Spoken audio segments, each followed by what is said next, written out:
स्तु भगवन् विश्वेश्वराय महादेवाय त्र्यम्बकाय त्रिपुरान्तकाय त्रिकाग्निकालाय कालाग्निरुद्राय नीलकण्ठाय मृत्युञ्जयाय सर्वेश्वराय सदाशिवाय श्रीमान् महादेवाय नमः।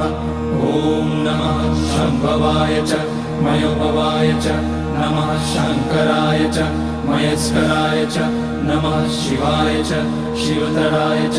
ॐ त्र्यम्बकं यजामहे सुगन्धिं पुष्टिवर्धनम् उर्वारुकमिव बन्धनान् मृत्योर्मुक्ष्यमामृतात्।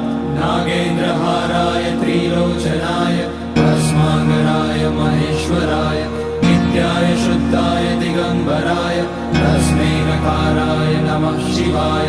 मन्दाकिनी सलिलचन्दन चर्चिताय नन्दीश्वर प्रमथनाथ महेश्वराय मंदार पुष्य